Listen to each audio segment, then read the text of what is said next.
Good afternoon, ladies and gentlemen, and welcome back to EQ Conversations, the podcast where emotional intelligence lives. I am your host, Raheem, and today we have an honor of welcoming Dr. Ron Stotts to the show. Now, Dr. Stotts is a three-time best-selling author. He has a PhD in psychology as well as a doctor of chiropractic. With his unique blend of ancient wisdom and cutting-edge psychological and neurological studies, Dr. Ron is the leading expert in conscious leadership and personal transformation.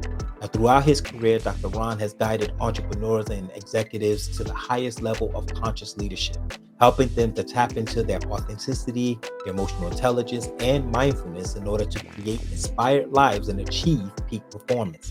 His expertise spans topics such as conscious leadership, authentic leadership, emotional intelligence, mindfulness in business, and the transformative power of plant medicine. In today's episode, Dr. Ron will share his wisdom on why emotional intelligence is such a valuable skill to have in today as well as tomorrow's leaders. Now, it's time to turn your EQ up, turn your emotions down, and get ready to be inspired as we dive deep into emotional intelligent leadership with Dr. Ron Stotts.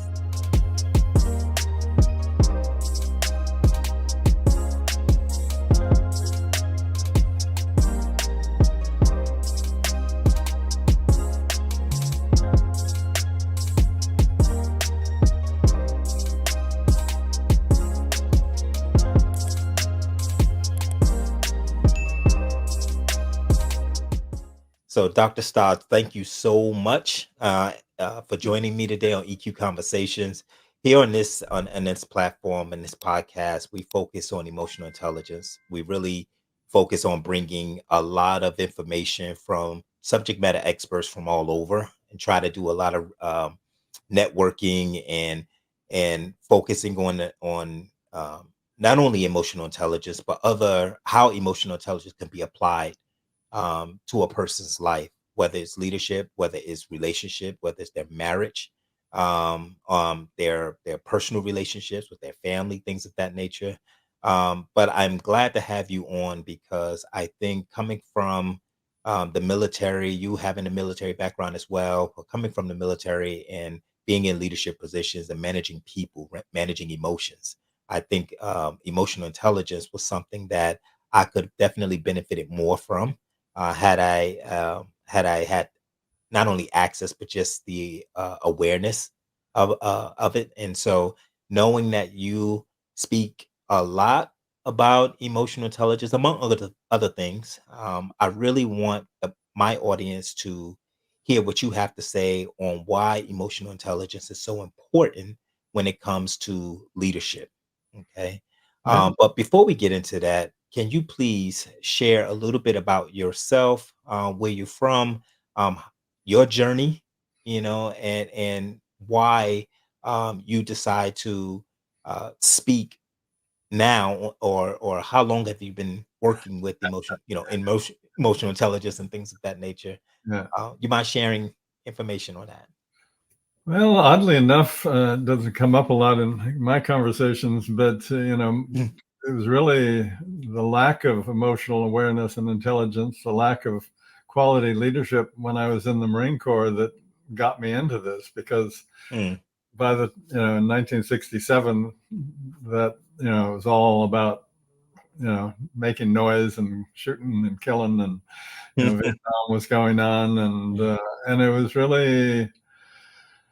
By the time I got out of that, I was a mess. I just really was. And I'd lost a lot of friends over in Vietnam, and really just didn't know how to manage myself, my emotions.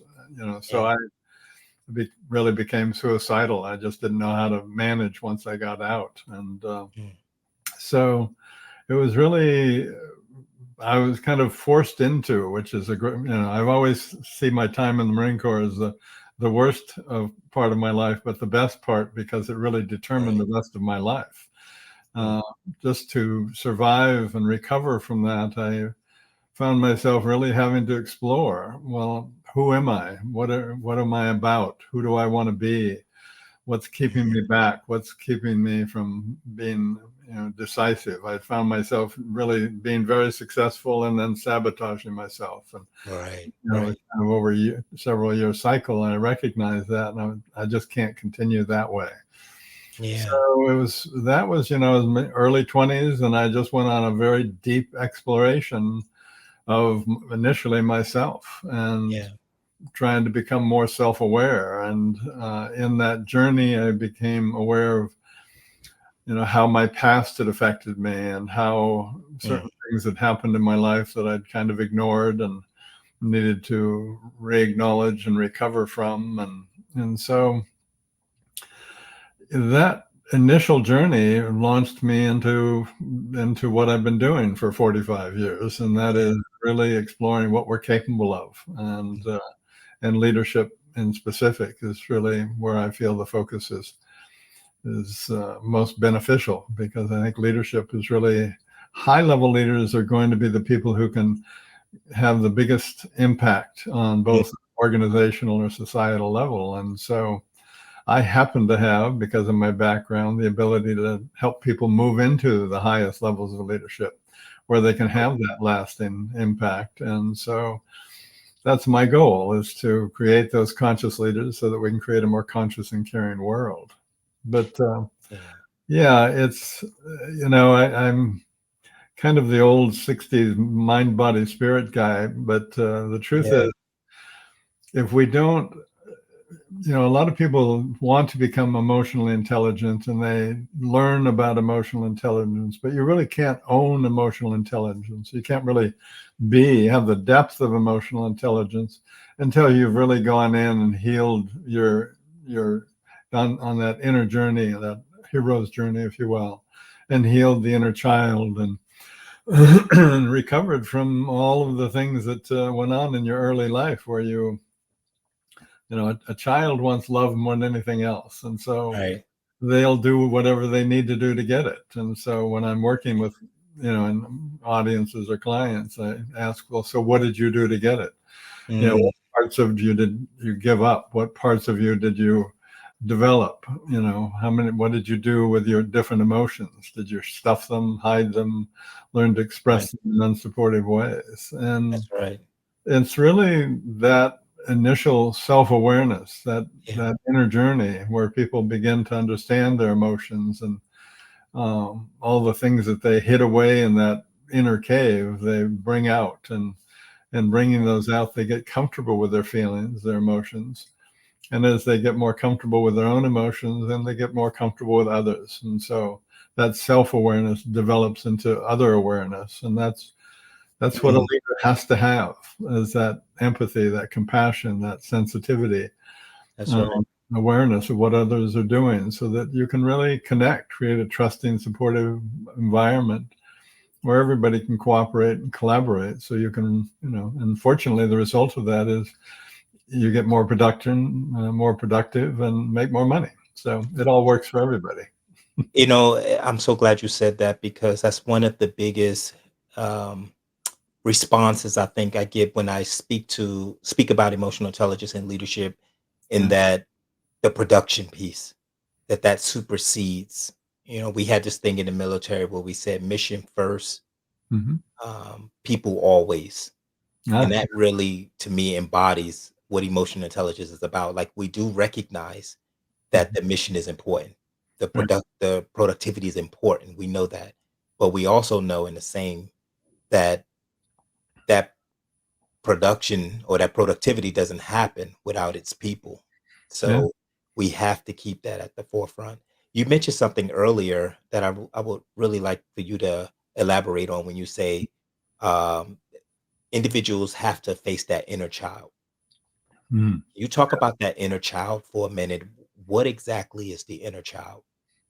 Well, think in terms of the reality of life is, as I referred to, a child wants unconditional love more than anything else. And initially, we're absolutely helpless. So we need somebody to take care of us. We're not, Exactly. I see some animals, they're off and running within an hour and on their own, and no parent and that. Well, we can't even turn over. So, you know, That's right. so we look outside of ourselves, usually to our mom or caregiver or whatever, and we're looking to that person to give us everything that we need. And so we look at, well, what brings them closer? What makes them feel further away? Mm, and we begin to hone our emotional skills in relationship to that. What emotions are not comfortable in this family of origin? Well, let me hide those. If mm, as a kid when I was growing up, I wasn't supposed to be afraid, and so it's, oh, okay, well, I'll shove that and hide that in my inner cave and make sure that never comes out. And mm, and oddly enough, my family, we weren't supposed to get angry. So, well, okay, well, I'll stuff that down in there and hide that one too. And being nice and being authentic and being trusted, other things were mm, those were things that we wanted to be. So it's like, oh, okay, I'll develop those. And so yeah, you end up, by the time you're in grade school, having really cut off big parts of who and what you are to be accepted and loved by others that you want to connect with.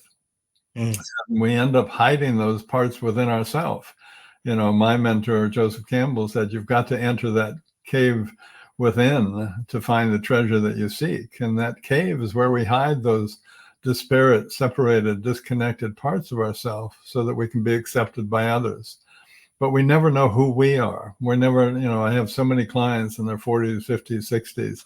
And one of the constant, regular things I hear them say is, all this time I've been just, play acting in life, and I'm right. finally learning who I am. Yep. I'm finally learning what I want. I'm finally getting in touch with myself and connecting. So I become that authentic person that I want to be, or that I am. And it's Mm, really a matter of going back and collecting all those different parts, helping them heal. yeah, The inner child, just as a matter, it's very real to me. I've seen it in people's eyes. I've seen it, I see the inner child come up, yeah, yeah, and in reconnecting and helping that inner child heal, you become more whole.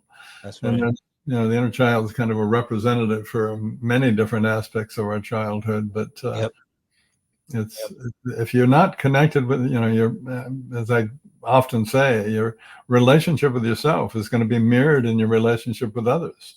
that's And right. so that lack of connection within yourself is going to be mirrored and reflected in your lack of connection and ability to be compassionate, empathetic, and connect with others. So what can the average person, let's say they have not read any books, Uh, they let's say they haven't even been to college, right? They've really just been living life the best way they can. They're not out there doing anything crazy, but they're realizing that they fail in relationships to maintain a relationship, a healthy relationship. yeah, Um, frequency. Yeah. right. What can that person do? What is the first move they should make when they're trying to discover who they are? The biggest problem I see with most people, and certainly in leaders, is that they're looking outside for answers and solutions that can only be found within. So Mm, okay. it, it starts right there, as you have to look in the mirror and stop looking outside, stop blaming others. Some of my best teachers have been really not good people, but I've Oh, learned from them. okay. They haven't taught me in ways that were healthier, Mm, but but I still learn from them. It's like, mm, are you willing to become 100% responsible for your life? Are you willing to, all the things that you've done to protect your heart are now killing you? right, I completely support you for having created that protection, that armor around your heart when you were young, but right. now it's killing you. And if you don't shed that armor, you'll never be able to open up your heart. And that, Mm. quite literally, neurologically speaking, will never allow you to open up your mind. So you'll never know who and what you are.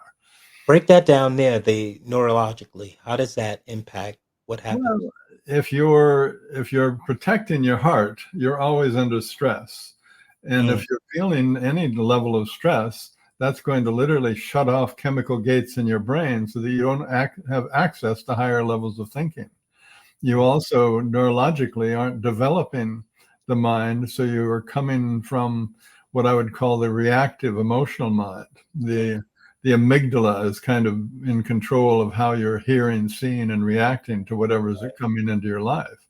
Whereas you quiet the mind, the forebrain begins to develop, And that's really, it was designed to be the conscious CEO of your life. And as it comes Mm, into play, and it only comes into play as your mind gets quieter, you then really can see and respond and experience the world in a completely more conscious and different way. mm. You know? Well, Dr. Stotts, what someone would say is, we live in the social media era. We have information at our fingertips, but we do want results very quickly, right? We want it to work on myself.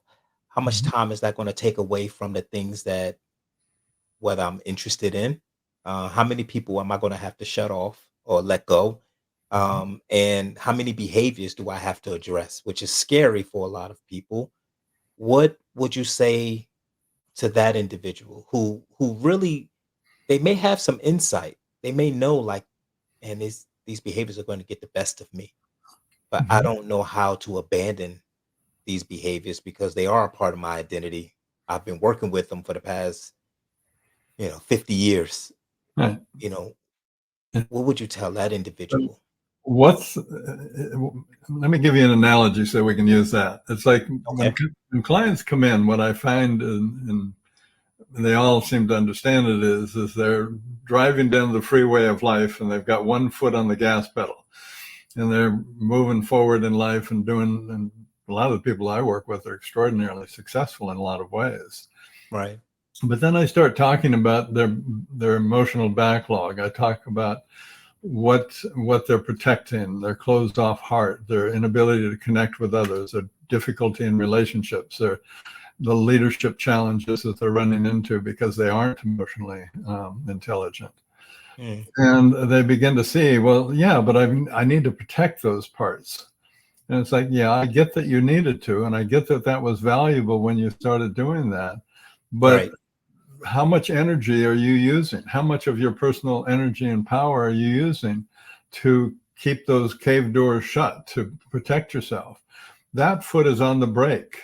So you've Mm, got one foot on the gas, one foot on the brake. And oftentimes people recognize that they're using 40, 50% of their energy on mm, that brake. that's right. So it's like, so how much is it costing you to protect these parts of you that are really oftentimes the most valuable part? Mm, So definitely. what I help people understand is that when they're running into struggle, if they're struggling with something or running into problems, those are nothing but indicators that a part of them is ready to be healed. And Mm, the wonderful thing is they breathe in, learn to breathe into and heal those different parts. They also learn to access the parts that they need so they can continue to evolve. So it's mm, really all connected. It's like, yeah, I get that it's scary, but I also know, because I've worked with thousands of people, that as soon as you start that adventure, that hero's journey, that really uh, purposeful, deeper look within to yourself, that awareness, that self-awareness that you're wanting to develop, it right. becomes this amazing adventure. And I'll be honest with you, the Hmm. foundation of that only takes a couple of months, you A know. couple of months. Couple of months. If you're willing to dive into it and work through it and learn Mm, the tools, you not only create the foundation for the rest of your life, but you also have the tools that when things do come up, you have the perspectives that when things do come up, that you can handle them quite comfortably. okay. So it's what is the cost of you having that foot on the brake? So many people are going through this process of they don't feel like they're enough. What they That's right. don't realize is they're looking outside to be more. That's right. And if they're willing to look inside, they'll discover that they're more than enough. They just need to re-access those parts of themselves that they gave up and hid away to be accepted by others. The game Wow. shifts from looking outside, the child's game of looking outside for love and acceptance for survival, which, is a great program when you're a child, but as an adult, you don't want to put everybody else in charge of your life, how you're going to Right. feel, who you're going to be, what you're not going to do or do. You Right. need to start looking inside yourself for love and acceptance. because Mm, that's how you become whole. That's how you become authentic. That's how you become an authentic, leader who's mm, conscious and yeah. emotionally intelligent. You mentioned something there, and it really brought to mind as far as especially when I was in a leadership position, I would ruminate on the past a Hmm. lot of the time, especially if I failed in an experience and I didn't learn from it, to apply whatever it is I was supposed to apply new to a Hmm. new situation or a different situation. So I would ruminate on the past, or I would um, sit there and think about over and over, like, what is my next duty gonna be, or something like that, or how I'm gonna perform there. How can I get to the next level? And it really made me think about mindfulness. And I know that you do a lot with mindfulness. And when it comes to mindfulness, like in the workplace, just switching gears a little bit. And I think mindfulness is a big piece of when you're talking about self awareness and when you're talking about being present so that you can be the best version of yourself as a leader. When it comes to mindfulness in the workplace, um, I know that it has gained a significant amount of attention lately. Hmm. But how does cultivating mindfulness contribute to enhancing emotional intelligence and leadership capabilities? Well, it's all connected. I mean, mindfulness is really just the state of being present and curious that comes from having healed your emotional backlog, learning to breathe and be present, Yep, and developing emotional intelligence and taking care of yourself. Mindfulness is the result of that. You can't try and become mindful, because that's just the mind finding another way to be busy. You were talking about, you sat and ruminated a lot about things, and that's what that's right. people do. Rather than go down in and see what they're feeling and heal and acknowledge and heal and express those feelings and move forward, they they stay up in their head. That's kind of their favorite hiding place. And so, unfortunately, that doesn't heal anything. It doesn't. It's like talk therapy. Yep, It helps people maintain their life, but it doesn't really heal what's going on. People go through talk therapy for years, and it's like, yeah, I oh, you.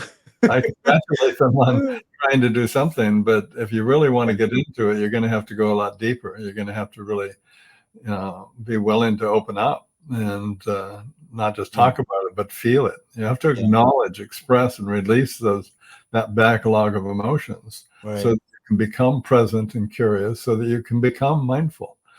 You, know, you, Mm, have, you have to learn to breathe. You have to learn to breathe again, because that's how we shut our emotions down, is that's right. as we stop breathing and we go up into our head. So You know, start breathing and go into your gut and start there. and I would tell you, when it comes to diaphragmatic breathing or doing any type of breathing exercises with my clients, I can see the look on their face that they can be, they're thinking this is like a waste of time, right? And they've never used it in that way. They definitely can feel heart palpitations, or they can be very upset, or they try to incorporate breathing exercises when they are in a crisis or something like that, or they're feeling attacked, uh, but at the end of the day, that is one exercise I think to incorporate and make a lifestyle, make it a part of your day to day.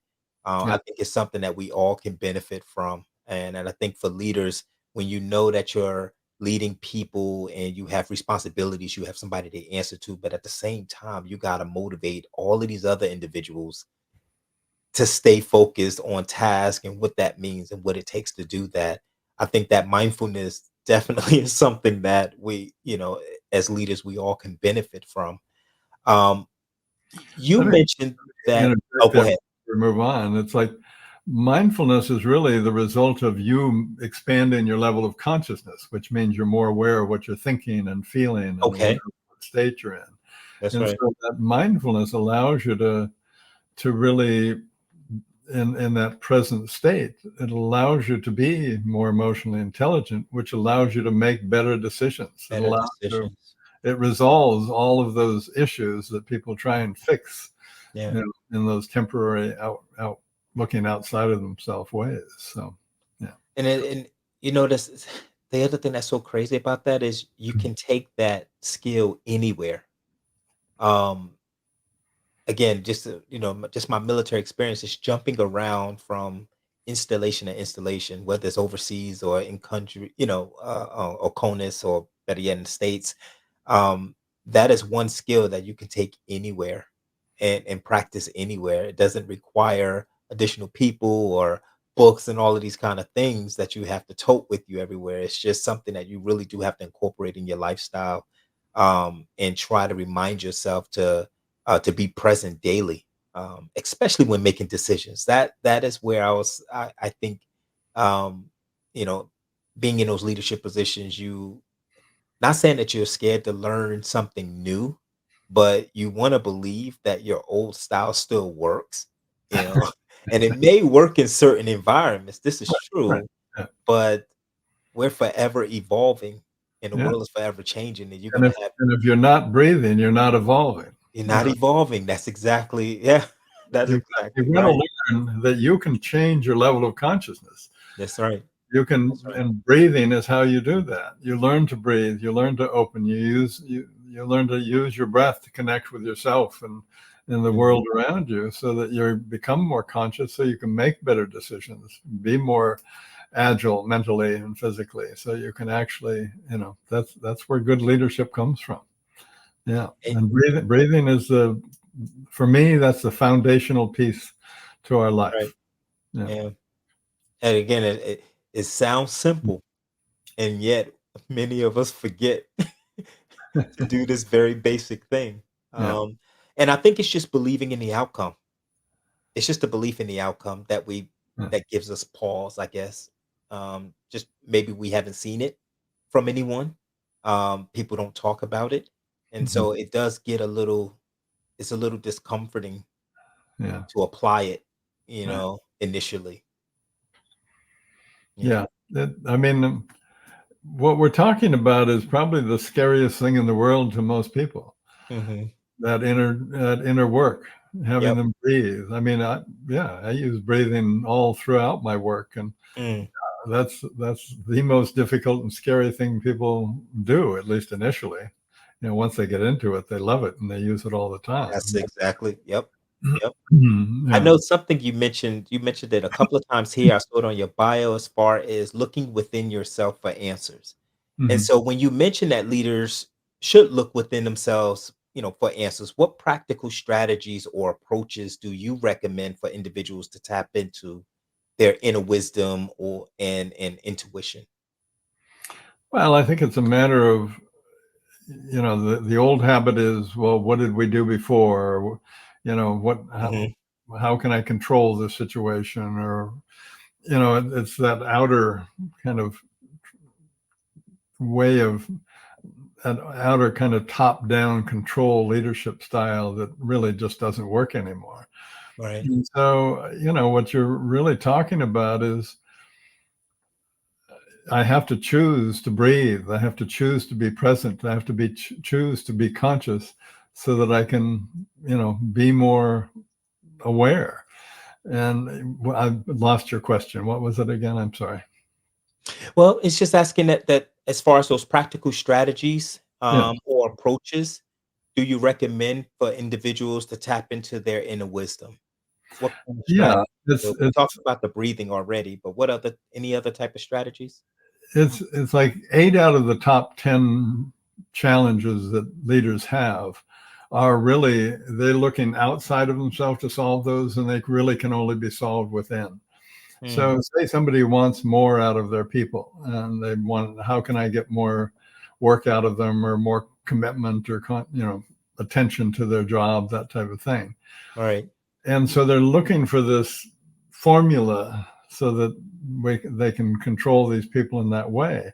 All they have to do themselves is to become more aware and more conscious, so that they become more compassionate and empathetic, so they create a more trusting environment, so that Mm, people feel like they're part of something, they're a valued part of something.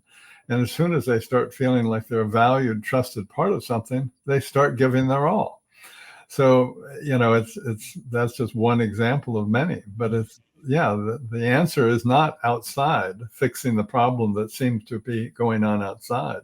It's fixing the problem within that changes the world that you're that you're creating.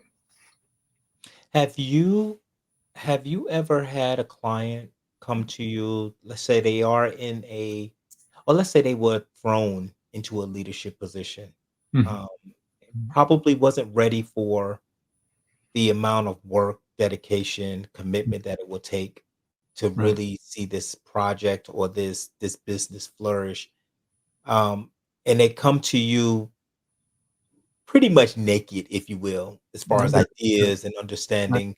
Mhm. Where do you start? Where do you start for them? Do you explore their childhood? Do you go take them all the way back there, or where do you start? You have to you have to create a foundation for them to build their life on, and that means, yeah, you have to go back, you heal the inner child, you get Okay. all the past cleared up, and that takes a couple of months, and then they go into developing their leadership.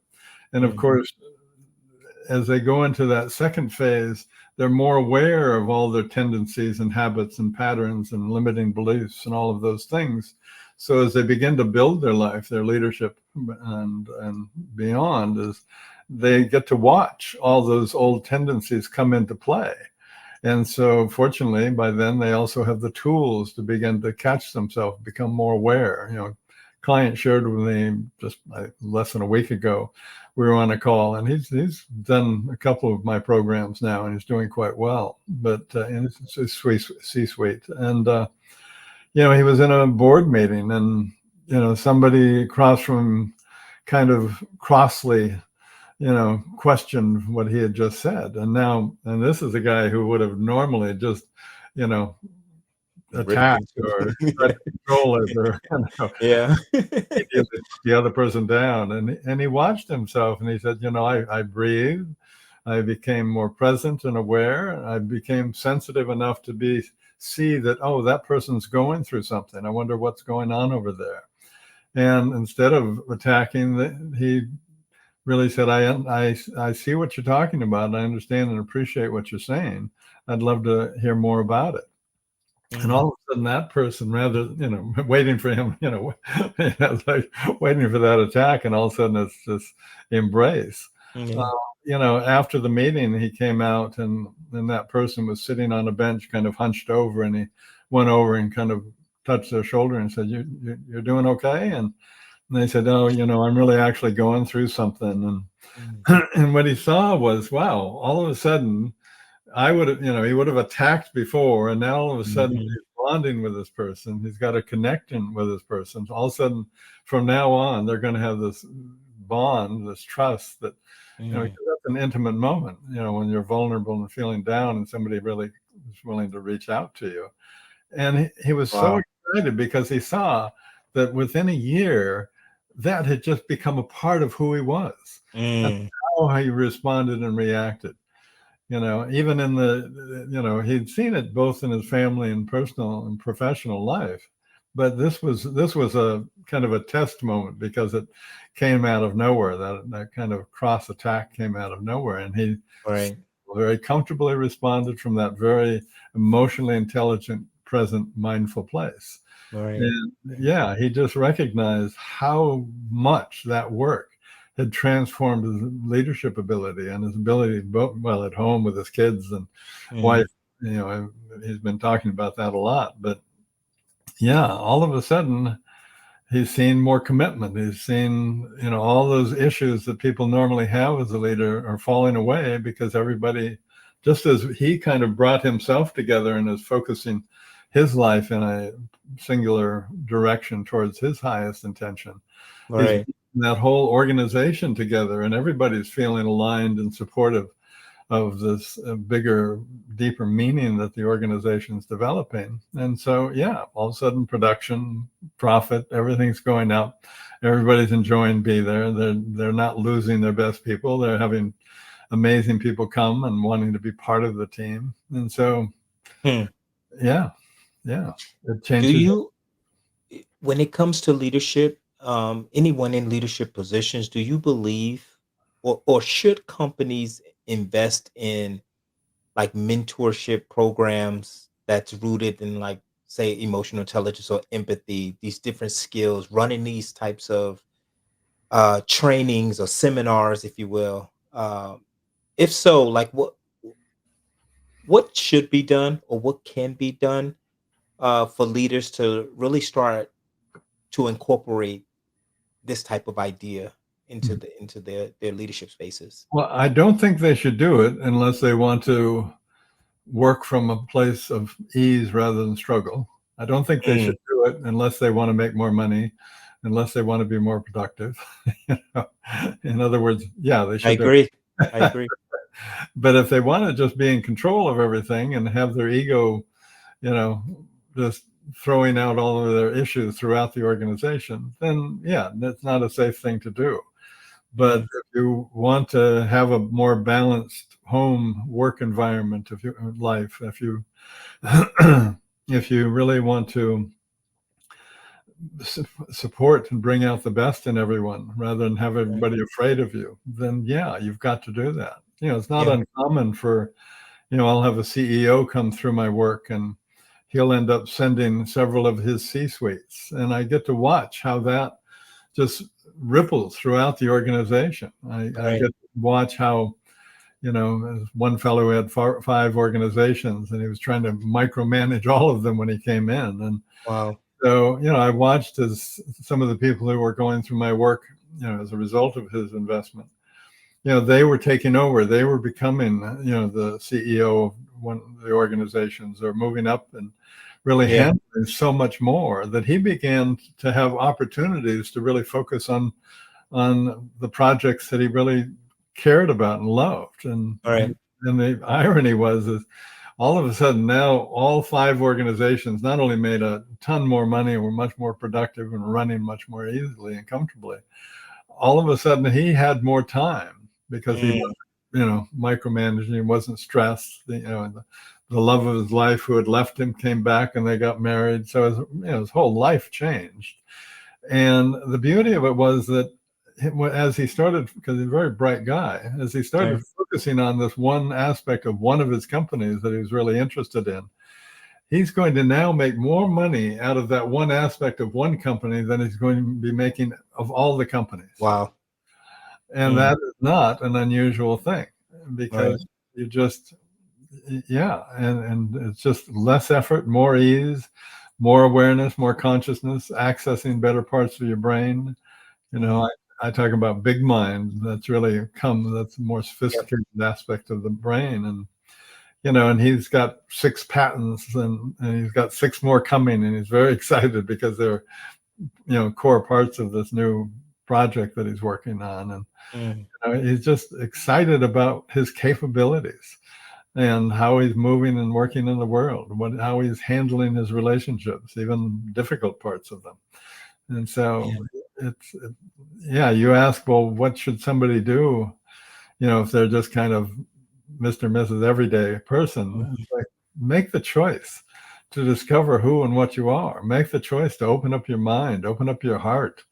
Make the choice to look within and learn to love and accept yourself rather than looking outside of yourself and giving up your power to everybody else and To letting them everybody else. determine who you are and how you should be.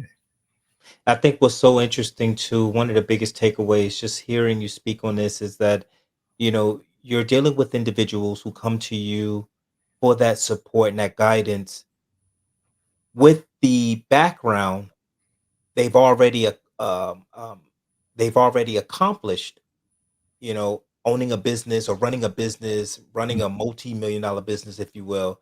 And Mhm. they've done all of that with the lack of emotional intelligence.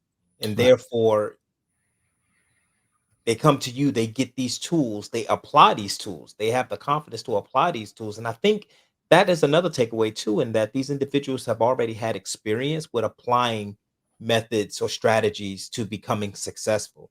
So, this one here, even though you're tapping into what may have limited you since you were a child, which is scary, you do have some history with knowing how to apply new things in hopes of a better outcome. So that Yeah. is definitely a plus there.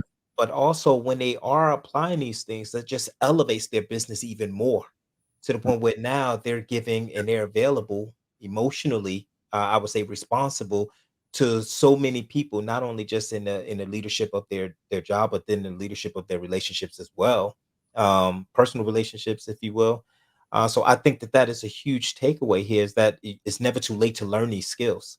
You can learn them when you're pretty successful financially. You can still learn new skills to become more holistic as an individual.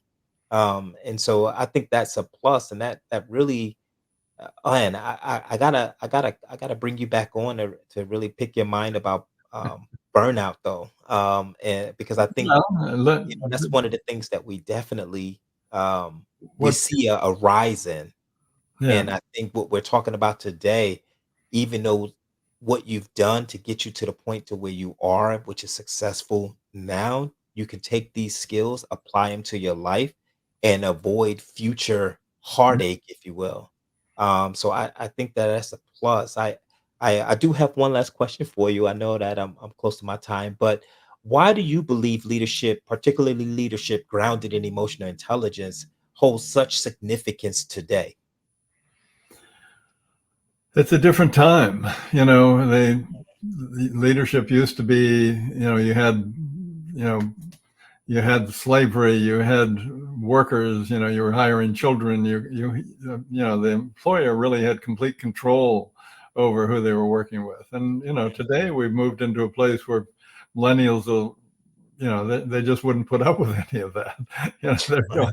going, everybody's becoming more aware of, we have to take care of ourselves. We have to create an environment that's supportive. Everybody's just becoming more aware, and they're looking for a life that in an employment where they're they're cared about, they're supported, they're bringing out the best in them rather than making them frightened and feel unsafe. And Yeah. so yeah, so all of a sudden employers are going, well, okay, we can't get away with that old shit. We've got to, excuse me, Oh, you're we, fine. No, no, no. You're totally fine. we we have to start being more responsible. And the Right. beauty of that is that means they get to heal, and they get to become more of who what they are. Mhm. You mentioned earlier, and it's a point worth bringing back, is as children, the thing that I want people to recognize is that children, they've come up with these brilliant strategies on how to survive. That's right. And Yeah. so all I'm suggesting is if you could do that at age 1, 2, 3 years old, now all you need to do is let go of your attachment to that old strategy, which really worked and was really good when you were a kid, and develop a new strategy. Because as you're saying, we're evolving. And Yeah. that old strategy now is just holding us back. It worked, doesn't mean it was bad back then. It's just not sufficient for us now. It's not So so it's time to develop a new strategy, new perspective, a new belief system. that's right. Excuse me. What what motivates you personally, to focus on this aspect of personal and professional development? Mhm. That's it's, you have to make it up at the point on the level that I'm playing on. You kind of have to make it up. What's important to me? And I look in the world, and I have two great grandchildren, two great grandsons, Wow. Mhm. and I want to leave the world a better place for them. That's Right right. now, I'm leaving a world that's a big mess. So the last 10 years, I've been really consciously focused on how do I make the world a more conscious and caring place for these kids. Mm, Of course, I want to do that for all kids, because right. if they are okay, then everybody else needs to be okay for them to be okay. And so it's a big motivator for me to really, I'm very, very fortunate. I've spent my whole life helping people move into higher states of consciousness, greater levels of awareness. And that, about 12 years ago, I recognized, or was told by my publisher, that when it comes to leadership, that's where I should apply it, because that's where we're going to get the most outcome. That's So, right. not that I hadn't worked with a lot of leaders before that, but that's when I really, you know, honed down, and now I'm working just, strictly with leaders. And it's so rewarding to watch it happening, because I'm watching as they heal, their families heal, as their family and they heal, their relationships heal, the organizations heal, and all the people in it start. It's just literally this ripple effect, Right. and just a matter of if I can help enough people get to that place where they can have that level of impact, then we can change the world. And I think you're a part of that, and I appreciate it very much. Oh, I appreciate you. One of the things about the leadership I never forgot, especially when I was in uniform, was you have that leader that pretty much says, "Follow me," Hmm. and you have that leader that sits in the back and say, "Hey, go do this, go do that." You know, Yeah, um, that leader that says, "Follow me," it really brings me to the fold. Just hearing you speak about what you're doing, those are the type of leaders you're creating. It's yeah, like I'm walking it. You can follow me. It's right, okay. I'm gonna make my mistakes. I'm gonna right, learn from them, but I'm gonna grow because I have the tools to do so. You know, uh, now that gives me somebody to believe in because I'm seeing yeah. the actions for myself. So We yeah, we have I to have want to a life where we're evolving all the time. all the time. Yeah, Otherwise, you're stuck in some limited comfort zone that's going to end up killing you, quite literally, man, and the world moves too fast. way too You'll fast. get outdated pretty quickly. Yeah, So thank yeah. you so much. Thank you so much for your wisdom, your Thank you. knowledge. I would love to bring you back on for another episode. I have other things, especially because you have so many things that you're in and that you're doing. I really want to tap into the mindfulness more and then other leadership skills that you're helping other individuals grow into. And so I thank you so much for this opportunity, Oh, thank you. Thank you. and I'll be in touch with you soon. Good. I look forward to your call. All right. You take it easy. You take care of yourself. Thank you. And thank you, everybody. Bye bye.